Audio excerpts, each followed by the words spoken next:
Welcome to Soft Hour Library. Tonight's story begins now. Close your eyes and rest. Chapter 10. A Bosom Friend. Returning to the Spout Inn from the chapel, I found Queequeg there quite alone, he having left the chapel before the benediction some time. He was sitting on a bench before the fire, with his feet on the stove hearth, and in one hand was holding close up to his face that little Negro idol of his, peering hard into its face, and with a jackknife gently whittling away at its nose, meanwhile humming to himself in his heathenish way. But being now interrupted, he put up the image, and pretty soon, going to the table, took up a large book there, and placing it on his lap began counting the pages with deliberate regularity. At every 50th page, as I fancied, stopping a moment, looking vacantly around him, and giving utterance to a long-drawn gurgling whistle of astonishment. He would then begin again at the next 50, seeming to commence at number 1 each time, as though he could not count more than 50, and it was only by such a large number of 50s being found together that his astonishment at the multitude of pages was excited. With much interest, I sat watching him. Savage though he was, and hideously marred about the face, at least to my taste, his countenance yet had a something in it which was by no means disagreeable. You cannot hide the soul. Through all his unearthly tattooings, I thought I saw the traces of a simple, honest heart, and in his large, deep eyes, fiery black and bold, there seemed tokens of a spirit that would dare 1,000 devils. And besides all this, there was a certain lofty bearing about the pagan, which even his uncouthness could not altogether maim. He looked like a man who had never cringed, and never had had a creditor. Whether it was, too, that his head being shaved, his forehead was drawn out in freer and brighter relief, and looked more expansive than it otherwise would, this I will not venture to decide, but certain it was his head was phrenologically an excellent one.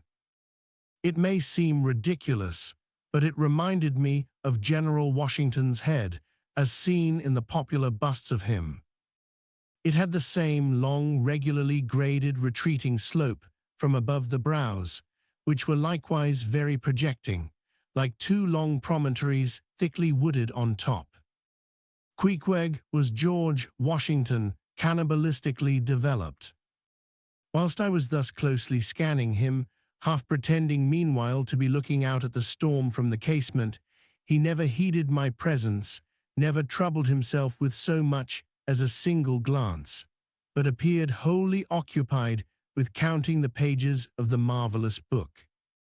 Considering how sociably we had been sleeping together the night previous, and especially considering the affectionate arm I had found thrown over me upon waking in the morning, I thought this indifference of his very strange. But savages are strange beings. At times, you do not know exactly how to take them. At first they are overawing. Their calm self-collectedness of simplicity seems a Socratic wisdom. I had noticed also that Queequeg never consorted at all, or but very little, with the other seamen in the inn. He made no advances whatever, appeared to have no desire to enlarge the circle of his acquaintances. All this struck me as mighty singular, yet, upon second thoughts, there was something almost sublime in it.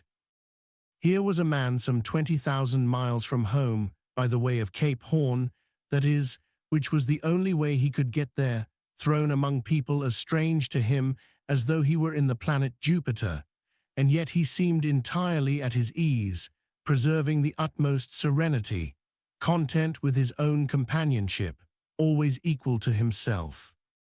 Surely this was a touch of fine philosophy, though no doubt he had never heard there was such a thing as that. But perhaps, to be true philosophers, we mortals should not be conscious of so living or so striving. So soon as I hear that such or such a man gives himself out for a philosopher, I conclude that, like the dyspeptic old woman, he must have broken his digester. As I sat there in that now lonely room, the fire burning low, in that mild stage when, after its first intensity has warmed the air, it then only glows to be looked at, the evening shades and phantoms gathering round the casements and peering in upon us silent, solitary twain, the storm booming without in solemn swells, I began to be sensible of strange feelings. I felt a melting in me. No more my splintered heart and maddened hand were turned against the wolfish world. This soothing savage had redeemed it.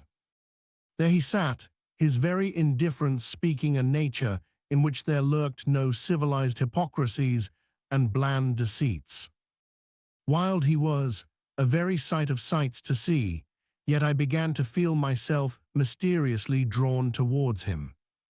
And those same things that would have repelled most others, they were the very magnets that thus drew me. I'll try a pagan friend, thought I, since Christian kindness has proved but hollow courtesy. I drew my bench near him and made some friendly signs and hints, doing my best to talk with him meanwhile. At first he little noticed these advances, but presently, upon my referring to his last night's hospitalities, he made out to ask me whether we were again to be bedfellows. I told him yes, whereat I thought he looked pleased, perhaps a little complimented. We then turned over the book together, and I endeavored to explain to him the purpose of the printing and the meaning of the few pictures that were in it. Thus I soon engaged his interest, and from that we went to jabbering the best we could about the various outer sights to be seen in this famous town. Soon I proposed a social smoke, and producing his pouch and tomahawk, he quietly offered me a puff. And then we sat exchanging puffs from that wild pipe of his, and keeping it regularly passing between us. If there yet lurked any ice of indifference towards me in the pagan's breast, this pleasant, genial smoke we had soon thawed it out and left us cronies. He seemed to take to me quite as naturally and unbiddenly as I to him, and when our smoke was over, he pressed his forehead against mine, clasped me round the waist, and said that henceforth we were married, meaning, in his country's phrase, that we were bosom friends. He would gladly die for me, if need should be. In a countryman, this sudden flame of friendship would have seemed far too premature, a thing to be much distrusted, but in this simple savage those old rules would not apply. After supper and another social chat and smoke, we went to our room together. He made me a present of his embalmed head, took out his enormous tobacco wallet, and groping under the tobacco, drew out some $30 in silver, then spreading them on the table and mechanically dividing them into 2 equal portions, pushed one of them towards me and said it was mine. I was going to remonstrate, but he silenced me by pouring them into my trousers pockets. I let them stay. He then went about his evening prayers, took out his idol, and removed the paper fireboard. By certain signs and symptoms, I thought he seemed anxious for me to join him, but well knowing what was to follow, I deliberated a moment whether, in case he invited me, I would comply or otherwise. I was a good Christian, born and bred in the bosom of the infallible Presbyterian Church. How then could I unite with this wild idolater in worshipping his piece of wood? But what is worship, thought I. Do you suppose now, Ishmael, that the magnanimous God of heaven and earth, pagans and all included, can possibly be jealous of an insignificant bit of black wood? Impossible. But what is worship? To do the will of God, that is worship. And what is the will of God? To do to my fellow man what I would have my fellow man to do to me, that is the will of God. Now Queequeg is my fellow man. And what do I wish that this Queequeg would do to me? Why, unite with me in my particular Presbyterian form of worship. Consequently, I must then unite with him in his. Ergo, I must turn idolater. So I kindled the shavings, helped prop up the innocent little idol, offered him burnt biscuit with Queequeg, salamed before him twice or thrice, kissed his nose, and that done, we undressed and went to bed, at peace with our own consciences and all the world.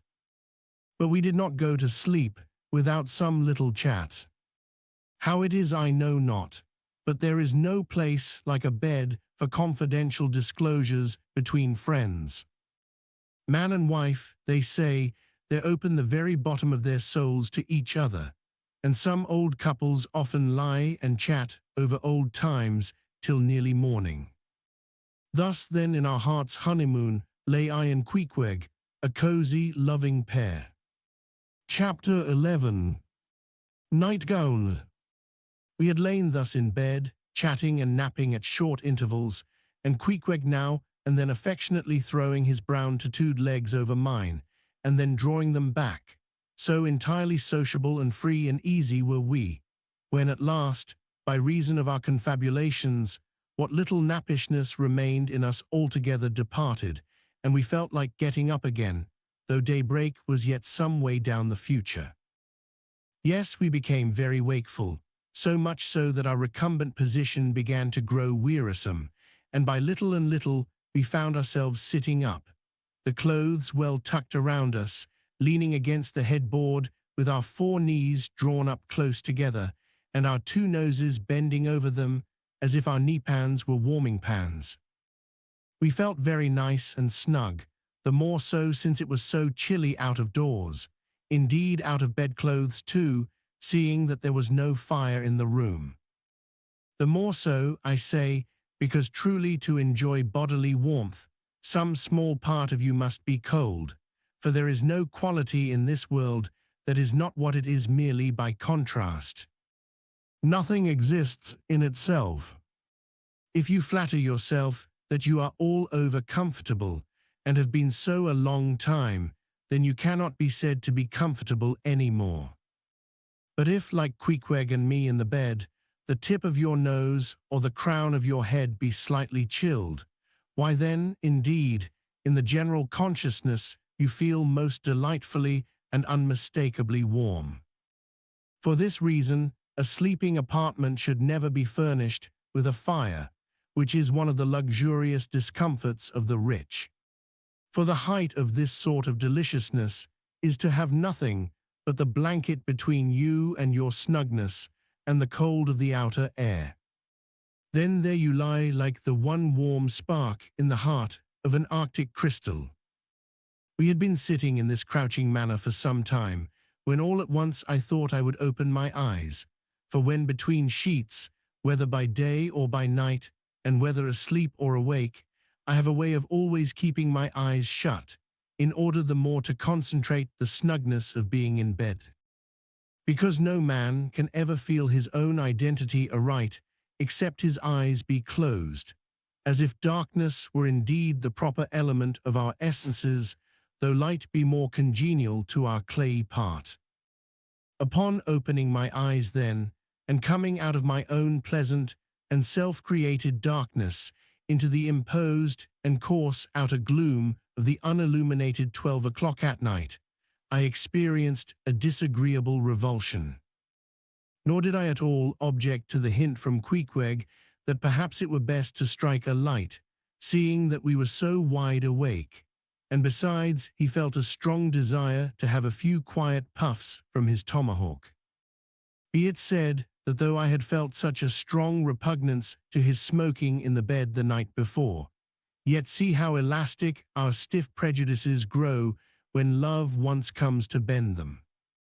For now I liked nothing better than to have Queequeg smoking by me, even in bed, because he seemed to be full of such serene household joy then. I no more felt unduly concerned for the landlord's policy of insurance. I was only alive to the condensed confidential comfortableness of sharing a pipe and a blanket with a real friend. With our shaggy jackets drawn about our shoulders, we now passed the tomahawk from one to the other, till slowly there grew over us a blue hanging tester of smoke, illuminated by the flame of the new-lit lamp.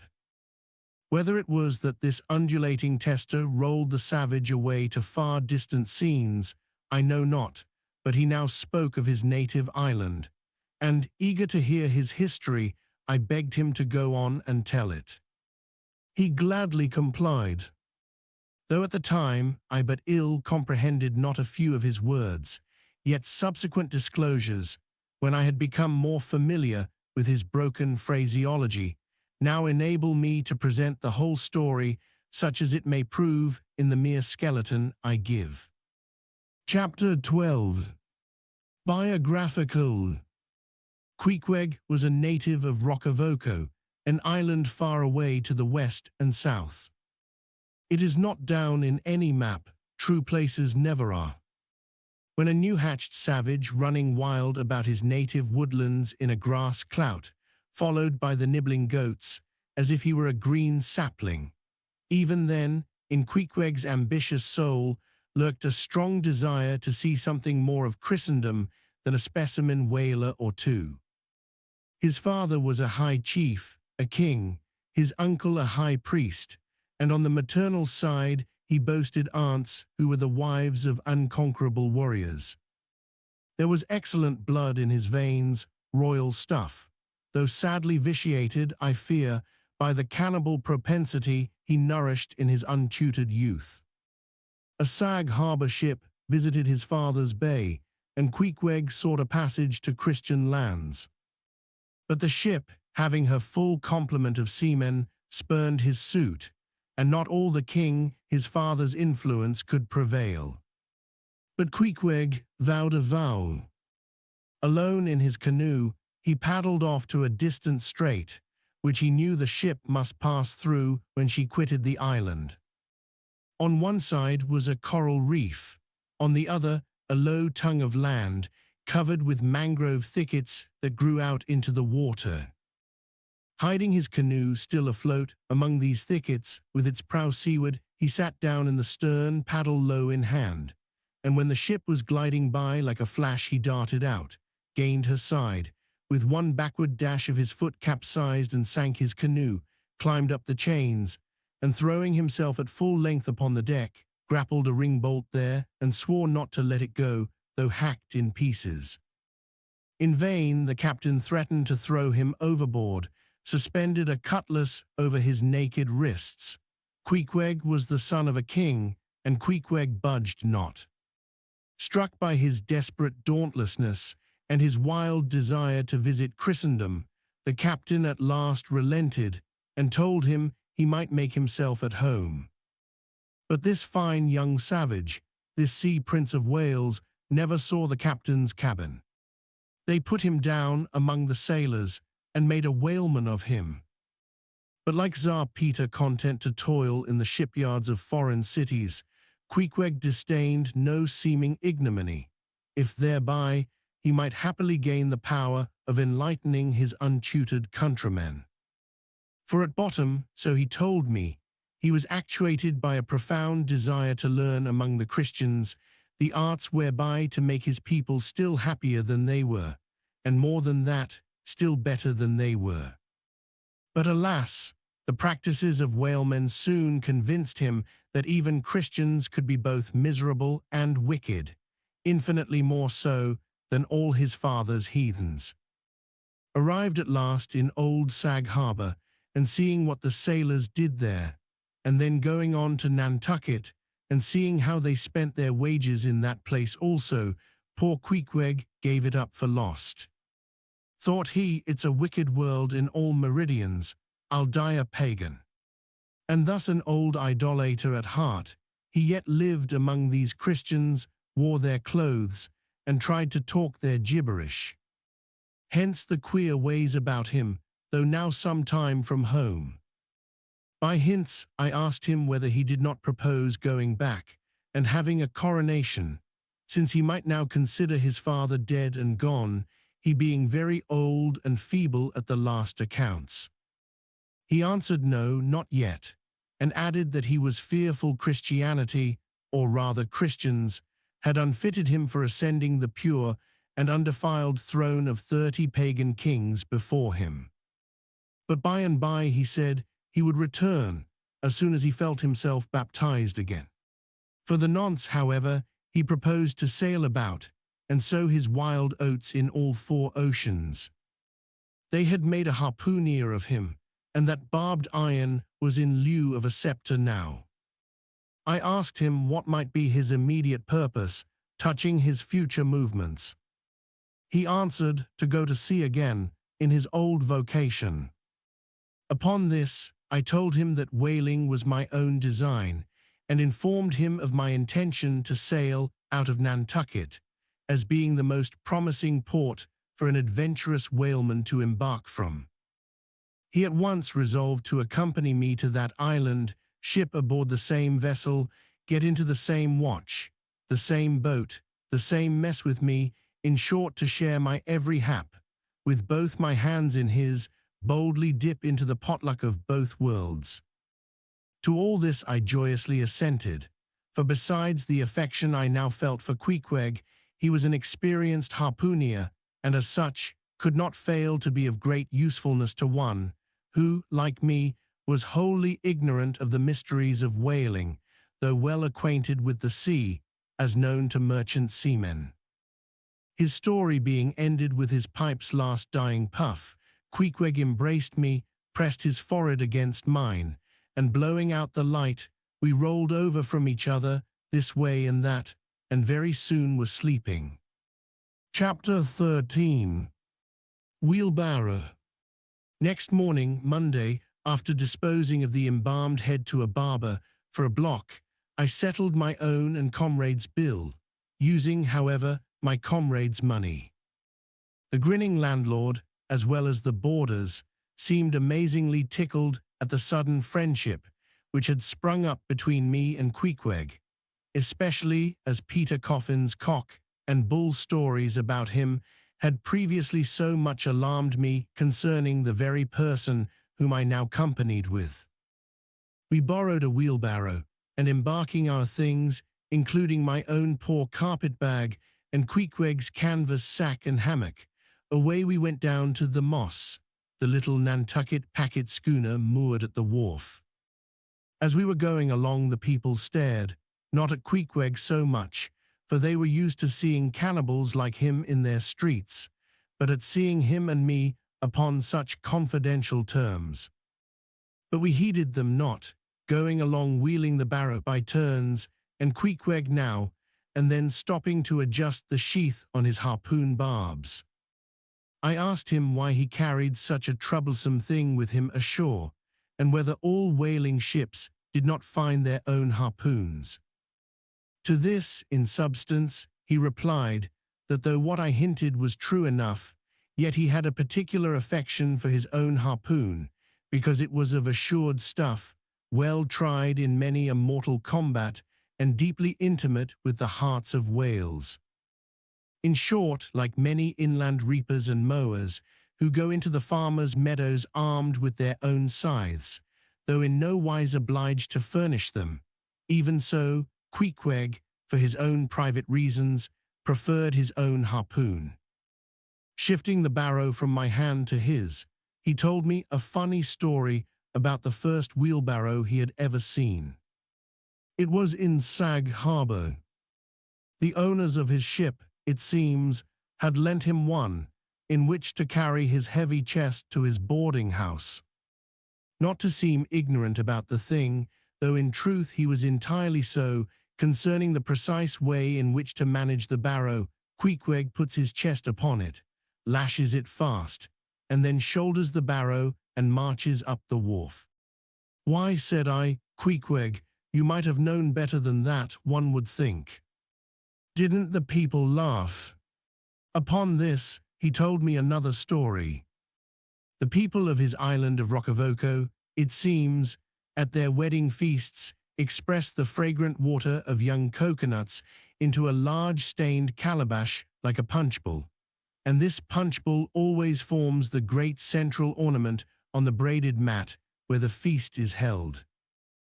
Now a certain grand merchant ship once touched at Roccavoco, and its commander, from all accounts, a very stately, punctilious gentleman, at least for a sea captain. This commander was invited to the wedding feast of Queequeg's sister, a pretty young princess just turned of 10. Well, when all the wedding guests were assembled at the bride's bamboo cottage, this captain marches in, and being assigned the post of honor, placed himself over against the punchbowl, and between the high priest and his majesty, the king, Queequeg's father. Grace being said, for those people have their grace as well as we, though Queequeg told me that unlike us, who at such times look downwards to our platters, they on the contrary, copying the ducks, glance upwards to the great giver of all feasts. Grace, I say, being said, the high priest opens the banquet by the immemorial ceremony of the island, that is, dipping his consecrated and consecrating fingers into the bowl before the blessed beverage circulates. Seeing himself placed next the priest, and noting the ceremony, and thinking himself, being captain of a ship, as having plain precedence over a mere island king, especially in the king's own house, the captain coolly proceeds to wash his hands in the punchbowl, taking it, I suppose, for a huge finger glass. Now, said Queequeg, what you think now, didn't our people laugh? At last, passage paid and luggage safe, we stood on board the schooner. Hoisting sail, it glided down the Acushnet River. On one side, New Bedford rose in terraces of streets, their ice-covered trees all glittering in the clear, cold air. Huge hills and mountains of casks on casks were piled upon her wharves, and side by side the world-wandering whale ships lay silent and safely moored at last, while from others came a sound of carpenters and coopers, with blended noises of fires and forges to melt the pitch, all betokening that new cruises were on the start. That one most perilous and long voyage ended, only begins a second, and a second ended, only begins a third, and so on, for ever and for aye. Such is the endlessness, yea, the intolerableness of all earthly effort. Gaining the more open water, the bracing breeze waxed fresh, the little mast tossed the quick foam from her bows, as a young colt his snortings.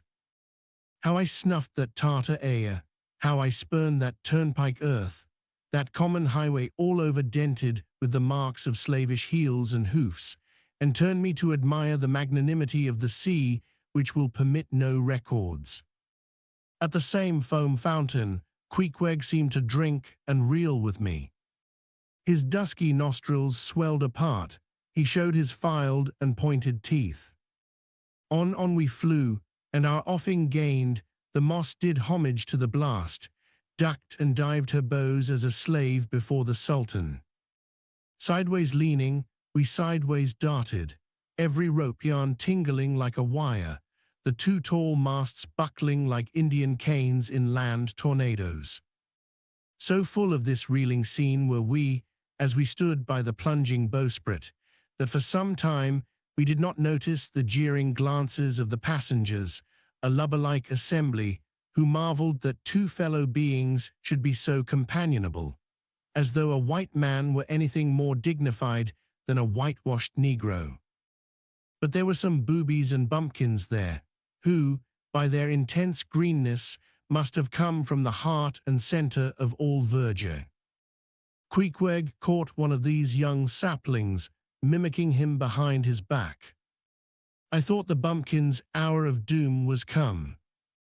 Dropping his harpoon, the brawny savage caught him in his arms, and by an almost miraculous dexterity and strength, sent him high up bodily into the air. Then slightly tapping his stern in mid-somerset, the fellow landed with bursting lungs upon his feet, while Queequeg, turning his back upon him, lighted his tomahawk pipe and passed it to me for a puff. "Captain, Captain," yelled the bumpkin, running towards that officer. "Captain, Captain, here's the devil." "Hallo, you sir," cried the captain, a gaunt rib of the sea, stalking up to Queequeg. "What in thunder do you mean by that? Don't you know you might have killed that chap?" "What him say?" said Queequeg, as he mildly turned to me. "He say," said I, "that you came near killing that man there. pointing to the still shivering greenhorn. "Killy," cried Queequeg, twisting his tattooed face into an unearthly expression of disdain. "Ah, him bevy smally fishy. Queequeg no killy so smally fishy. Queequeg killy big whale." "Look you," roared the captain, "I'll killy you, you cannibal, if you try any more of your tricks aboard here, so mind your eye." But it so happened just then that it was high time for the captain to mind his own eye. The prodigious strain upon the mainsail had parted the weather sheet, and the tremendous boom was now flying from side to side, completely sweeping the entire after part of the deck.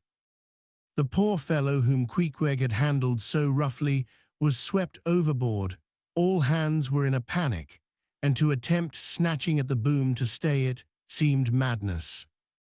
It flew from right to left and back again, almost in one ticking of a watch, and every instant seemed on the point of snapping into splinters. Nothing was done, and nothing seemed capable of being done. Those on deck rushed towards the bows and stood eyeing the boom as if it were the lower jaw of an exasperated whale. In the midst of this consternation, Queequeg dropped deftly to his knees and, crawling under the path of the boom, whipped hold of a rope, secured one end to the bulwarks, and then, flinging the other like a lasso, caught it round the boom as it swept over his head, and at the next jerk the spar was that way trapped, and all was safe. The schooner was run into the wind, and while the hands were clearing away the stern boat, Queequeg, stripped to the waist, darted from the side with a long living arc of a leap. For 3 minutes or more he was seen swimming like a dog, throwing his long arms straight out before him, and by turns revealing his brawny shoulders through the freezing foam. I looked at the grand and glorious fellow, but saw no one to be saved. The greenhorn had gone down. Shooting himself perpendicularly from the water, Queequeg now took an instant's glance around him, and seeming to see just how matters were, dived down and disappeared. A few minutes more, and he rose again, one arm still striking out, and with the other dragging a lifeless form. The boat soon picked them up. The poor bumpkin was restored. All hands voted Queequeg a noble trump. The captain begged his pardon. From that hour I clove to Queequeg like a barnacle, yea, till poor Queequeg took his last long dive. Was there ever such unconsciousness? He did not seem to think that he at all deserved a medal from the humane and magnanimous societies. He only asked for water, fresh water, something to wipe the brine off. That done, he put on dry clothes, lighted his pipe, and leaning against the bulwarks, and mildly eyeing those around him, seemed to be saying to himself, "It's a mutual joint-stock world in all meridians. We cannibals must help these Christians." Chapter 14. Nantucket. Nothing more happened on the passage worthy the mentioning, so, after a fine run, we safely arrived in Nantucket. Nantucket, take out your map and look at it. See what a real corner of the world it occupies, how it stands there, away offshore, more lonely than the Eddystone Lighthouse. Look at it, a mere hillock, an elbow of sand, all beach without a background. There is more sand there than you would use in 20 years as a substitute for blotting paper. Some gamesome whites will tell you that they have to plant weeds there, they don't grow naturally, that they import Canada thistles, that they have to send beyond seas for a spile to stop a leak in an oil cask, that pieces of wood in Nantucket are carried about like bits of the true cross in Rome, that people there plant toadstools before their houses to get under the shade in summer time, that one blade of grass makes an oasis, 3 blades in a day's walk a prairie. That they wear quicksand shoes, something like Laplander snowshoes, that they are so shut up, belted about, every way enclosed, surrounded, and made an utter island of by the ocean, that to their very chairs and tables Small clams will sometimes be found adhering as to the backs of sea turtles. But these extravaganzas only show that Nantucket is no Illinois. Look now at the wondrous traditional story of how this island was settled by the red men. Thus goes the legend. In olden times, an eagle swooped down upon the New England coast and carried off an infant Indian in his talons. With loud lament, the parents saw their child borne out of sight over the wide waters. They resolved to follow in the same direction. Setting out in their canoes, after a perilous passage, they discovered the island, and there they found an empty ivory casket, the poor little Indian's skeleton. What wonder, then, that these Nantucketers, born on a beach, should take to the sea for a livelihood. They first caught crabs and quahogs in the sand. Grown bolder, they waded out with nets for mackerel. More experienced, they pushed off in boats and captured cod. And at last, launching a navy of great ships on the sea, explored this watery world, put an incessant belt of circumnavigations round it, peeped in at Bering Straits, and in all seasons and all oceans declared everlasting war with the mightiest animated mass that has survived the flood, most monstrous and most mountainous. That Himmelhen, salt sea mastodon, clothed with such portentousness of unconscious power, that his very panics are more to be dreaded than his most fearless and malicious assaults. And thus have these naked Nantucketers, these sea hermits, issuing from their anthill in the sea, overrun and conquered the watery world like so many Alexanders, parceling out among them the Atlantic, Pacific, and Indian Oceans, as the three pirate powers did Poland. Let America add Mexico to Texas, and pile Cuba upon Canada.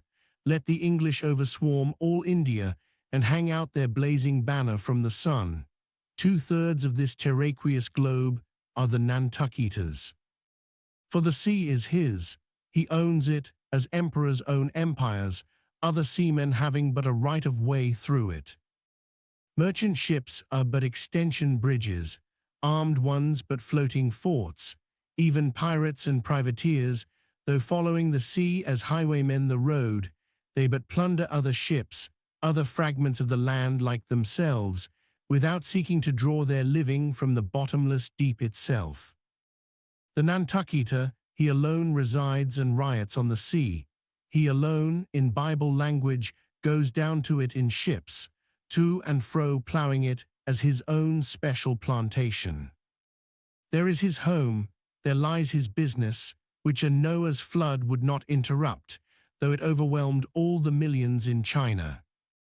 He lives on the sea as prairie cocks in the prairie. He hides among the waves. He climbs them as chamois hunters climb the Alps. For years he knows not the land, so that when he comes to it at last, it smells like another world, more strangely than the moon would to an earthsman. With the landless gull that at sunset folds her wings and is rocked to sleep between billows, so at nightfall the Nantucketer, out of sight of land, furls his sails and lays him to his rest, while under his very pillow rush herds of walruses and whales. Chapter 15. Chowder.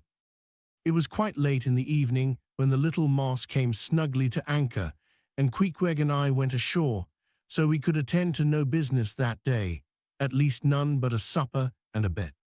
The landlord of the Spouter Inn had recommended us to his cousin Hosea Hussey of the Tri-Pots, whom he asserted to be the proprietor of one of the best-kept hotels in all Nantucket, and moreover he had assured us that cousin Hosea, as he called him, was famous for his chowders. In short, he plainly hinted that we could not possibly do better than try pot luck at the Tri-Pots. But the directions he had given us about keeping a yellow warehouse on our starboard hand till we opened a white church to the larboard, and then keeping that on the larboard hand till we made a corner 3 points to the starboard, and that done, then ask the first man we met where the place was. These crooked directions of his very much puzzled us at first, especially as, at the outset, Queequeg insisted that the yellow warehouse, our first point of departure, must be left on the larboard hand, whereas I had understood Peter Coffin to say it was on the starboard. However, by dint of beating about a little in the dark, and now and then knocking up a peaceable inhabitant to inquire the way, we at last came to something which there was no mistaking. Two enormous wooden pots painted black and suspended by asses' ears swung from the crosstrees of an old topmast planted in front of an old doorway. The horns of the crosstrees were sawed off on the other side, so that this old topmast looked not a little like a gallows. Perhaps I was oversensitive to such impressions at the time, but I could not help staring at this gallows with a vague misgiving. A sort of crick was in my neck as I gazed up to the two remaining horns. Yes, two of them, one for Queequeg and one for me. It's ominous, thinks I. A coffin, my innkeeper, upon landing in my first whaling port, tombstones staring at me in the whalemen's chapel, and here a gallows, and a pair of prodigious black pots too, are these last throwing out oblique hints touching Tophet.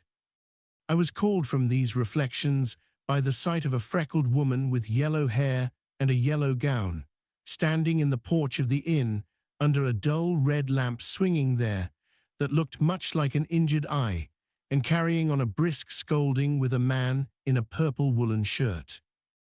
"Get along with ye," said she to the man, "or I'll be combing ye." "Come on, Queequeg," said I, "all right." "There's Mrs. Hussey." And so it turned out, Mr. Hosea Hussey being from home, but leaving Mrs.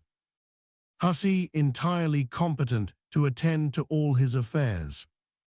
Upon making known our desires for a supper and a bed, Mrs. Hussey, postponing further scolding for the present, ushered us into a little room, and seating us at a table spread with the relics of a recently concluded repast, turned round to us and said, "Clam or cod?" "What's that about cods, ma'am?" said I with much politeness. "Clam or cod," she repeated. "A clam for supper, a cold clam, is that what you mean, Mrs. Hussey?" says I, "but that's a rather cold and clammy reception in the winter time, ain't it, Mrs. Hussey?" But being in a great hurry to resume scolding the man in the purple shirt, who was waiting for it in the entry, and seeming to hear nothing but the word clam, Mrs. Hussey hurried towards an open door leading to the kitchen, and bawling out "clam for two," disappeared. "Queequeg," said I, "do you think that we can make out a supper for us both on one clam?" However, a warm savory steam from the kitchen served to belie the apparently cheerless prospect before us. But when that smoking chowder came in, the mystery was delightfully explained. "Oh, sweet friends, hearken to me." It was made of small juicy clams, scarcely bigger than hazelnuts, mixed with pounded ship biscuit and salted pork cut up into little flakes, the whole enriched with butter and plentifully seasoned with pepper and salt. Our appetites being sharpened by the frosty voyage, and in particular Queequeg seeing his favorite fishing food before him, and the chowder being surpassingly excellent, we dispatched it with great expedition, when leaning back a moment and bethinking me of Mrs. Hussey's clam and cod announcement, I thought I would try a little experiment. Stepping to the kitchen door, I uttered the word cod with great emphasis, and resumed my seat. In a few moments, the savory steam came forth again, but with a different flavor, and in good time a fine cod chowder was placed before us. We resumed business, and while plying our spoons in the bowl, thinks I to myself, I wonder now if this here has any effect on the head. What's that stultifying saying about chowder-headed people? But look, Queequeg, ain't that a live eel in your bowl? Where's your harpoon? Fishiest of all fishy places was the Try-Pots, which well deserved its name. For the pots, there were always boiling chowders. Chowder for breakfast, and chowder for dinner, and chowder for supper, till you began to look for fish bones coming through your clothes. The area before the house was paved with clamshells. Mrs. Hussey wore a polished necklace of codfish vertebra, and Hosea Hussey had his account books bound in superior old shark skin.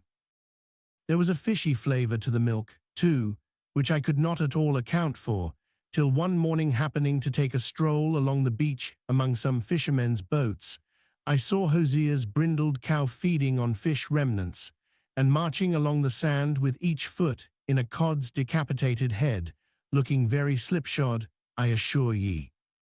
Supper concluded, we received a lamp and directions from Mrs. Hussey concerning the nearest way to bed, but as Queequeg was about to precede me up the stairs, the lady reached forth her arm and demanded his harpoon. She allowed no harpoon in her chambers. Why not, said I, every true whaleman sleeps with his harpoon, but why not? Because it's dangerous, says she.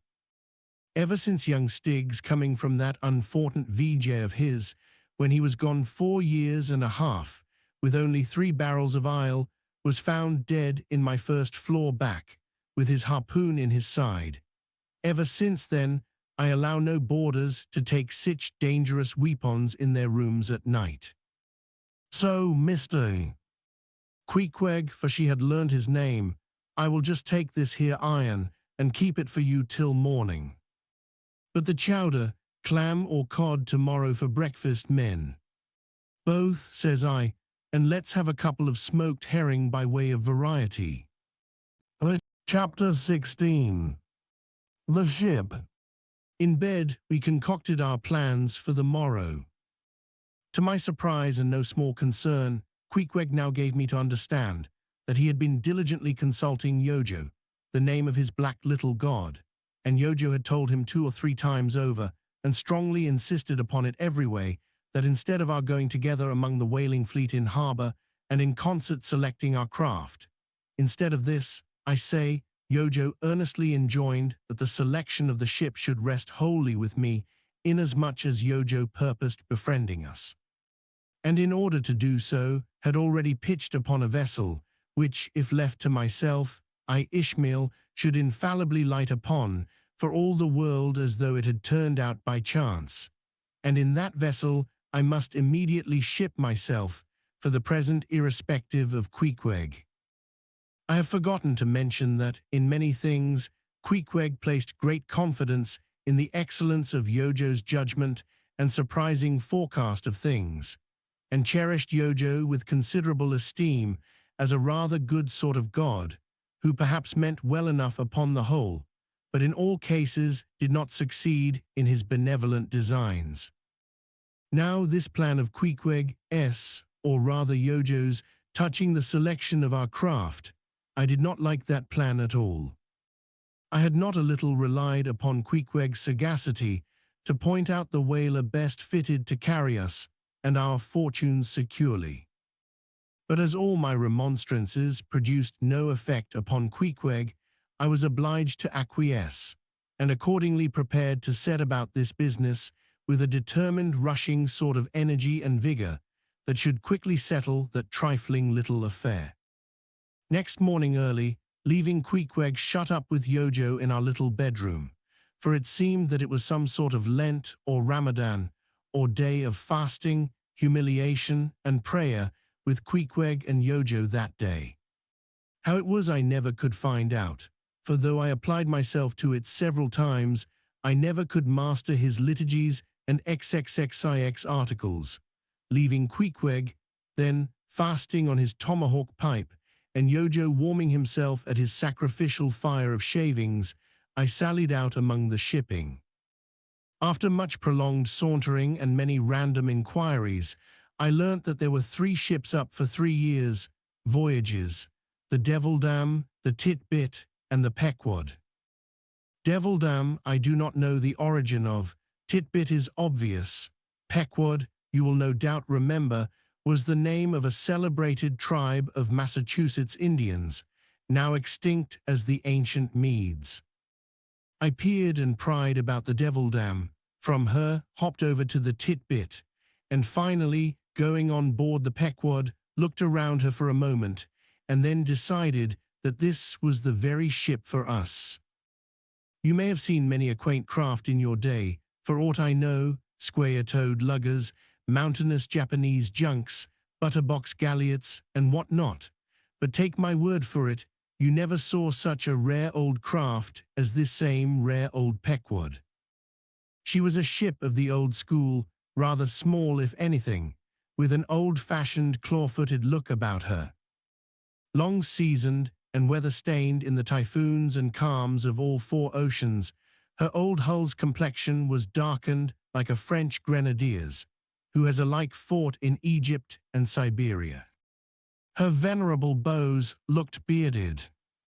Her masts cut somewhere on the coast of Japan, where her original ones were lost overboard in a gale. Her masts stood stiffly up like the spines of the three old kings of Cologne.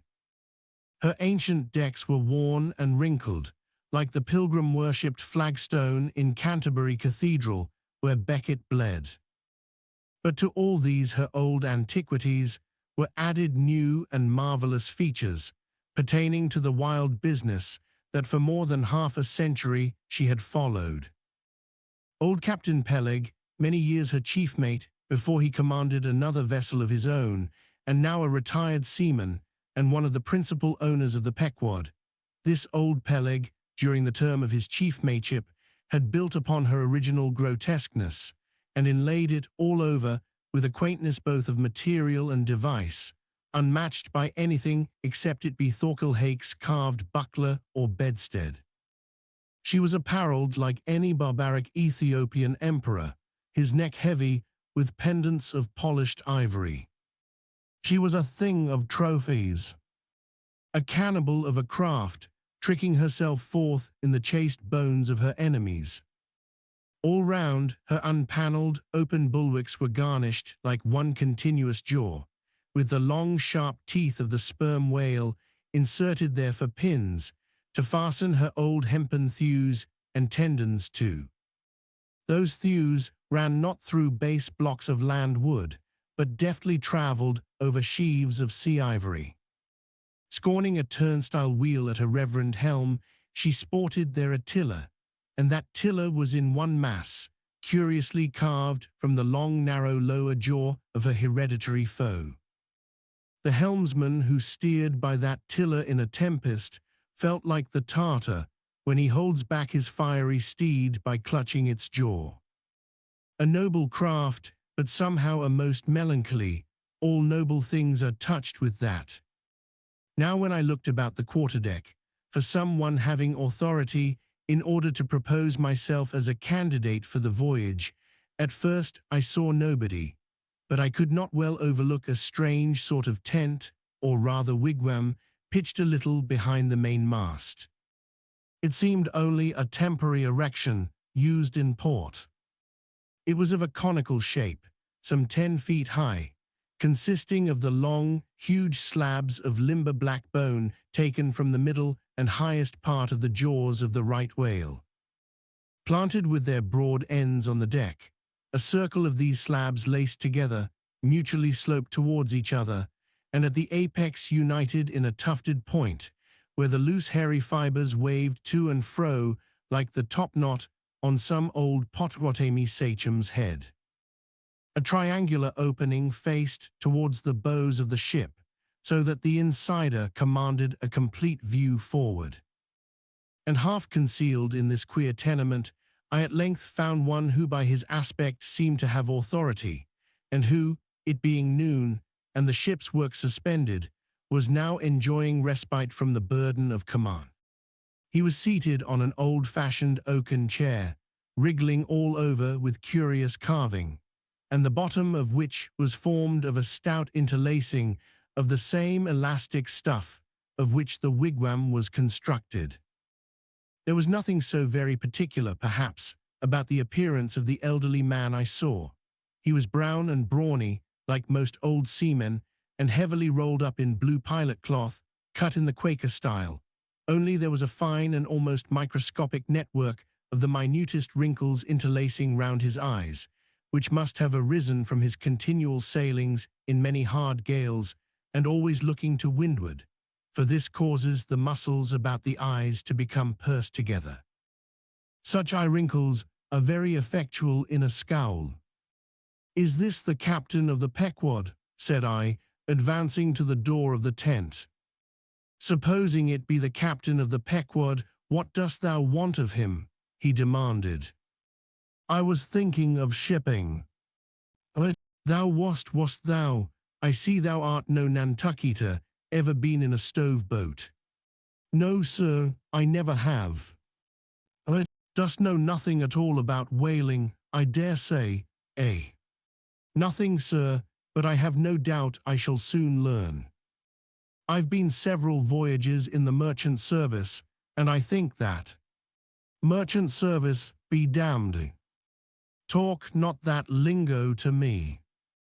Dost see that leg? I'll take that leg away from thy stern, if ever thou talkest of the merchant service to me again." "Merchant service, indeed. I suppose now ye feel considerable proud of having served in those merchant ships. But flukes, man, what makes thee want to go a-whaling, eh? It looks a little suspicious, don't it, eh? Hast not been a pirate, hast thou? Didst not rob thy last captain, didst thou? Dost not think of murdering the officers when thou gettest to sea?" I protested my innocence of these things. I saw that under the mask of these half-humorous innuendos, this old seaman, as an insulated Quakerish Nantucketer, was full of his insular prejudices, and rather distrustful of all aliens, unless they hailed from Cape Cod or the Vineyard. "But what takes thee a-whaling? I want to know that before I think of shipping ye." "Well, sir, I want to see what whaling is. I want to see the world." "Want to see what whaling is, eh? Have ye clapped eye on Captain Ahab?" "Who is Captain Ahab, sir?" Aye, I thought so." "Captain Ahab is the captain of this ship." "I am mistaken then. I thought I was speaking to the captain himself." "Thou art speaking to Captain Peleg. That's who you're speaking to, young man. It belongs to me and Captain Bildad to see the Pequod fitted out for the voyage, and supplied with all her needs, including crew. We are part owners and agents. But as I was going to say, if thou wantest to know what whaling is, as thou tellest ye do, I can put ye in a way of finding it out before ye bind yourself to it, past backing out. Clap eye on Captain Ahab, young man, and thou wilt find that he has only one leg." "What do you mean, sir? Was the other one lost by a whale?" "Lost by a whale? Young man, come nearer to me. It was devoured, chewed up, crunched by the monstrosest parmacity that ever chipped a boat." Ah. I was a little alarmed by his energy, perhaps also a little touched at the hearty grief in his concluding exclamation, but said as calmly as I could, "What you say is no doubt true enough, sir, but how could I know there was any peculiar ferocity in that particular whale, though indeed I might have inferred as much from the simple fact of the accident." "Look ye now, young man, thy lungs are a sort of soft, d'ye see, thou dost not talk shark a bit. Sure ye have been to sea before now, sure of that." "Sir," said I thought I told you that I had been 4 voyages in the merchant." "Hard down out of that. Mind what I said about the merchant service. Don't aggravate me, I won't have it. But let us understand each other. I have given thee a hint about what whaling is. Do ye yet feel inclined for it?" "I do, sir." "Very good. Now art thou the man to pitch a harpoon down a live whale's throat, and then jump after it? Answer quick." I am, sir, if it should be positively indispensable to do so, not to be got rid of, that is, which I don't take to be the fact. Good again. Now then, thou not only wantest to go a-whaling, to find out by experience what whaling is, but ye also want to go in order to see the world. Was not that what ye said? I thought so. Well then, just step forward there, and take a peep over the weather bow, and then back to me, and tell me what ye see there. For a moment I stood a little puzzled by this curious request, not knowing exactly how to take it, whether humorously or in earnest. But concentrating all his crow's feet into one scowl, Captain Peleg started me on the errand.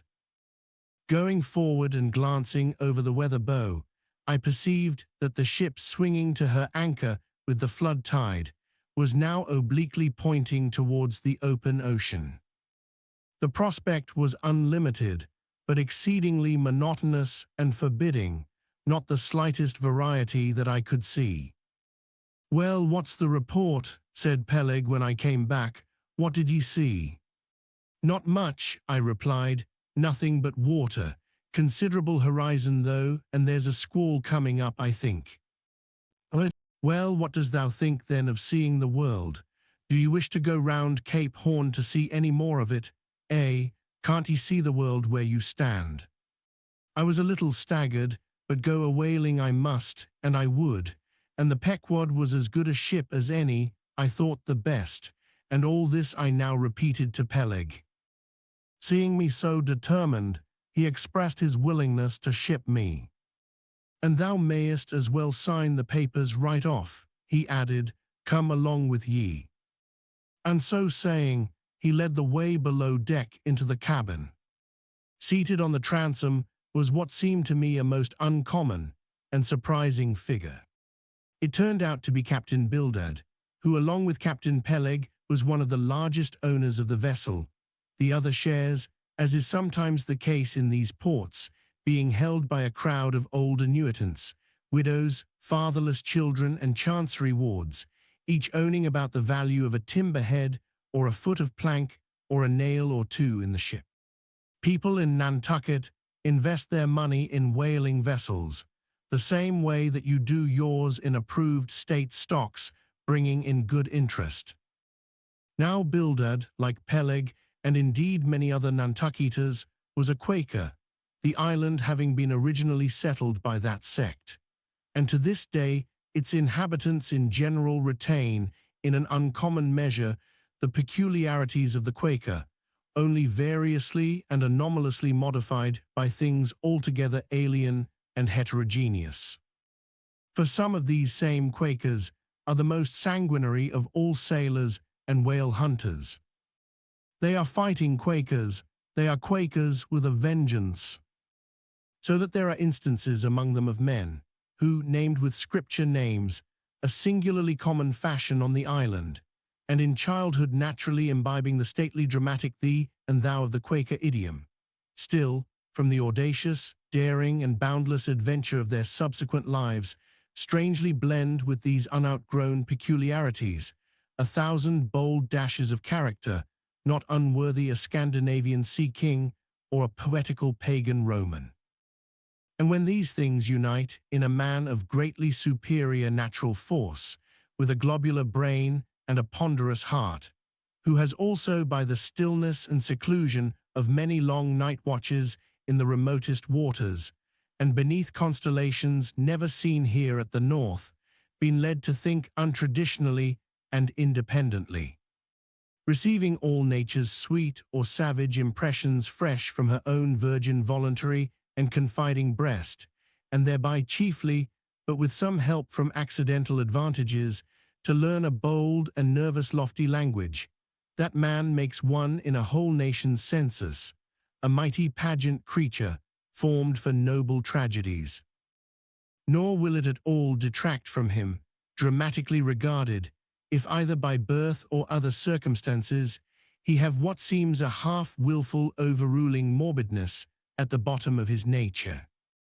For all men tragically great are made so through a certain morbidness. Be sure of this, O young ambition, all mortal greatness is but disease. But as yet we have not to do with such an one, but with quite another, and still a man, who, if indeed peculiar, it only results again from another phase of the Quaker, modified by individual circumstances. Like Captain Peleg, Captain Bildad was a well-to-do, retired whaleman. But unlike Captain Peleg, who cared not a rush for what are called serious things, and indeed deemed those self-same serious things the veriest of all trifles, Captain Bildad had not only been originally educated according to the strictest sect of Nantucket Quakerism, but all his subsequent ocean life, and the sight of many unclad, lovely island creatures round the Horn, all that had not moved this native-born Quaker one single jot, had not so much as altered one angle of his vest. Still, for all this immutableness, was there some lack of common consistency about worthy Captain Bildad. Though refusing, from conscientious scruples, to bear arms against land invaders, yet himself had illimitably invaded the Atlantic and Pacific, and though a sworn foe to human bloodshed, yet had he, in his straight-bodied coat, spilled tons upon tons of Leviathan gore. How now, in the contemplative evening of his days, the pious Bildad reconciled these things in the reminiscence, I do not know, but it did not seem to concern him much, and very probably he had long since come to the sage and sensible conclusion that a man's religion is one thing, and this practical world quite another. This world pays dividends. Rising from a little cabin boy in short clothes of the drabbest drab, to a harpooner in a broad shad-bellied waistcoat, from that becoming boat-header, chief mate and captain, and finally a ship owner, Bildad, as I hinted before, had concluded his adventurous career by wholly retiring from active life at the goodly age of 60, and dedicating his remaining days to the quiet receiving of his well-earned income. Now Bildad, I am sorry to say, had the reputation of being an incorrigible old hunks, and in his seagoing days, a bitter, hard taskmaster. They told me in Nantucket, though it certainly seems a curious story, that when he sailed the old Cattegut whaleman, his crew, upon arriving home, were mostly all carried ashore to the hospital, sore exhausted and worn out. For a pious man, especially for a Quaker, he was certainly rather hard-hearted, to say the least. He never used to swear, though, at his men, they said, but somehow he got an inordinate quantity of cruel, unmitigated hard work out of them. When Bildad was a chief mate, to have his drab-colored eye intently looking at you made you feel completely nervous, till you could clutch something, a hammer or a marling spike, and go to work like mad at something or other, never mind what.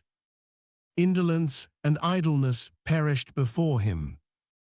His own person was the exact embodiment of his utilitarian character. On his long, gaunt body, he carried no spare flesh, no superfluous beard, his chin having a soft, economical nap to it, like the worn nap of his broad-brimmed hat. Such, then, was the person that I saw seated on the transom when I followed Captain Peleg down into the cabin. The space between the decks was small, and there, bolt upright, sat old Bildad, who always sat so and never leaned, and this to save his coat-tails. His broad brim was placed beside him, his legs were stiffly crossed, his drab vesture was buttoned up to his chin, and spectacles on nose, he seemed absorbed in reading from a ponderous volume. "Bildad," cried Captain Peleg, "at it again, Bildad, ye have been studying those scriptures now for the last 30 years, to my certain knowledge. How far ye got, Bildad?" As if long habituated to such profane talk from his old shipmate, Bildad, without noticing his present irreverence, quietly looked up, and seeing me, glanced again inquiringly towards Peleg. "He says he's our man, Bildad," said Peleg. "He wants to ship." "Dost thee?" said Bildad in a hollow tone, and turning round to me.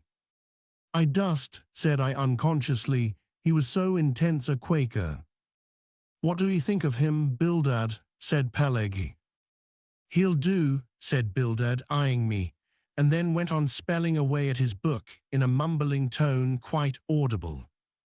I thought him the queerest old Quaker I ever saw, especially as Peleg, his friend and old shipmate, seemed such a blusterer. But I said nothing, only looking round me sharply. Peleg now threw open a chest, and drawing forth the ship's articles, placed pen and ink before him, and seated himself at a little table. I began to think it was high time to settle with myself at what terms I would be willing to engage for the voyage.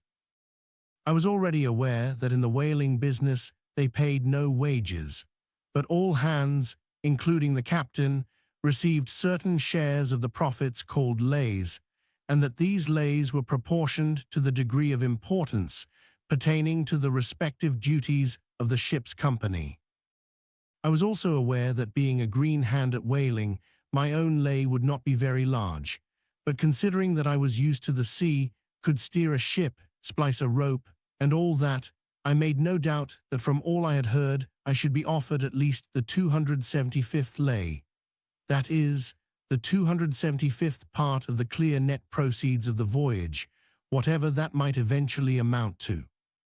And though the 275th lay was what they call a rather long lay, yet it was better than nothing, and if we had a lucky voyage, might pretty nearly pay for the clothing I would wear out on it, not to speak of my 3 years' beef and board, for which I would not have to pay 1 stiver. It might be thought that this was a poor way to accumulate a princely fortune, and so it was, a very poor way indeed. But I am one of those that never take on about princely fortunes, and am quite content if the world is ready to board and lodge me, while I am putting up at this grim sign of the thunder cloud. Upon the whole, I thought that the 275th lay would be about the fair thing, but would not have been surprised had I been offered the 200th, considering I was of a broad-shouldered make. But one thing, nevertheless, that made me a little distrustful about receiving a generous share of the profits was this. Ashore, I had heard something of both Captain Peleg and his unaccountable old crony Bildad, how that they being the principal proprietors of the Pequod, therefore the other and more inconsiderable and scattered owners, left nearly the whole management of the ship's affairs to these two.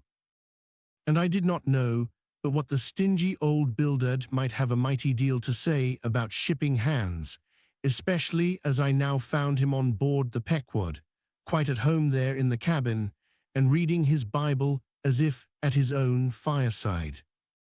Now while Peleg was vainly trying to mend a pen with his jackknife, old Bildad, to my no small surprise, considering that he was such an interested party in these proceedings, Bildad never heeded us, but went on mumbling to himself out of his book, "Lay not up for yourselves treasures upon earth, where moth." "Well, Captain Bildad," interrupted Peleg, "what do you say, what lay shall we give this young man?" "Thou knowest best," was the sepulchral reply. "The 777th wouldn't be too much, would it? Where moth and rust do corrupt, but lay." Lay indeed, thought I, and such a lay.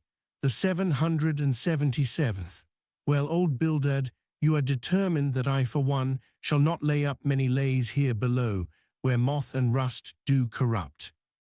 It was an exceedingly long lay, that indeed, and though from the magnitude of the figure it might at first deceive a landsman, yet the slightest consideration will show that though 777 is a pretty large number, yet, when you come to make a tenth of it, you will then see, I say, that the 777th part of a farthing is a good deal less than 777 gold doubloons, and so I thought at the time. "Why, blast your eyes, Bildad," cried Peleg, "thou dost not want to swindle this young man. He must have more than that." 777th, again said Bildad, without lifting his eyes, and then went on mumbling, for where your treasure is, there will your heart be also. I am going to put him down for the 300th, said Peleg. Do ye hear that, Bildad? The 300th lay, I say. Bildad laid down his book, and turning solemnly towards him said, Captain Peleg, thou hast a generous heart, but thou must consider the duty thou owest to the other owners of this ship, widows and orphans, many of them, and that if we too abundantly reward the labors of this young man, we may be taking the bread from those widows and those orphans. The 777th lay, Captain Peleg. Thou Bildad, roared Peleg, starting up and clattering about the cabin. Blast ye, Captain Bildad, if I had followed thy advice in these matters, I would afore now had a conscience to lug about that would be heavy enough to founder the largest ship that ever sailed round Cape Horn. Captain Peleg, said Bildad steadily, thy conscience may be drawing 10 inches of water or 10 fathoms, I can't tell. But as thou art still an impenitent man, Captain Peleg, I greatly fear lest thy conscience be but a leaky one, and will in the end sink thee foundering down to the fiery pit, Captain Peleg. Fiery pit, ye insult me, man, past all natural bearing ye insult me. It's an all-fired outrage to tell any human creature that he's bound to hell. Flukes and flames, Bildad, say that again to me and start my soul bolts, but I'll swallow a live goat with all his hair and horns on. Out of the cabin, ye canting, drab-colored son of a wooden gun, a straight wake with ye. As he thundered out this, he made a rush at Bildad, but with a marvelous oblique, sliding celerity, Bildad for that time eluded him. Alarmed at this terrible outburst between the two principal and responsible owners of the ship, and feeling half a mind to give up all idea of sailing in a vessel so questionably owned and temporarily commanded, I stepped aside from the door to give egress to Bildad, who, I made no doubt, was all eagerness to vanish from before the awakened wrath of Peleg. But to my astonishment, he sat down again on the transom very quietly, and seemed to have not the slightest intention of withdrawing. He seemed quite used to impenitent Peleg and his ways. As for Peleg, after letting off his rage as he had, there seemed no more left in him, and he too sat down like a lamb, though he twitched a little as if still nervously agitated. Hugh, he whistled at last, the squall's gone off to leeward, I think. Bildad, thou used to be good at sharpening a lance, mend that pen, will ye? My jackknife here needs the grindstone. That's he, thank ye, Bildad. Now then, my young man, Ishmael's thy name, didn't ye say? Well then, down ye go here, Ishmael, for the 300th lay. Captain Peleg, said I have a friend with me who wants to ship too. Shall I bring him down tomorrow? To be sure, said Peleg. Fetch him along, and we'll look at him. What lay does he want? Groaned Bildad, glancing up from the book in which he had again been burying himself. Oh, never thee mind about that, Bildad, said Peleg. Has he ever whaled at any, turning to me? Killed more whales than I can count, Captain Peleg. Well, bring him along then. And after signing the papers, off I went, nothing doubting but that I had done a good morning's work, and that the Pequod was the identical ship that Yojo had provided to carry Queequeg and me round the Cape. But I had not proceeded far, when I began to bethink me that the captain with whom I was to sail yet remained unseen by me, though indeed, in many cases, a whale ship will be completely fitted out, and receive all her crew on board, ere the captain makes himself visible by arriving to take command. For sometimes these voyages are so prolonged, and the shore intervals at home so exceedingly brief, that if the captain have a family or any absorbing concernment of that sort, he does not trouble himself much about his ship in port, but leaves her to the owners till all is ready for sea. However, it is always as well to have a look at him before irrevocably committing yourself into his hands. Turning back, I accosted Captain Peleg, inquiring where Captain Ahab was to be found. "And what dost thou want of Captain Ahab? It's all right enough, thou art shipped." "Yes, but I should like to see him." "But I don't think thou wilt be able to at present. I don't know exactly what's the matter with him, but he keeps close inside the house, a sort of sick, and yet he don't look so. In fact, he ain't sick, but no, he isn't well either. Anyhow, young man, he won't always see me, so I don't suppose he will thee. He's a queer man, Captain Ahab, so some think, but a good one. Oh, thou'lt like him well enough, no fear, no fear. He's a grand, ungodly, godlike man, Captain Ahab, doesn't speak much, but when he does speak, then you may well listen. Mark ye, be forewarned, Ahab's above the common.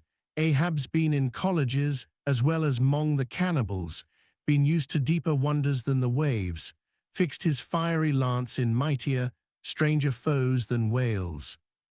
His lance, aye, the keenest and the surest that out of all our isle.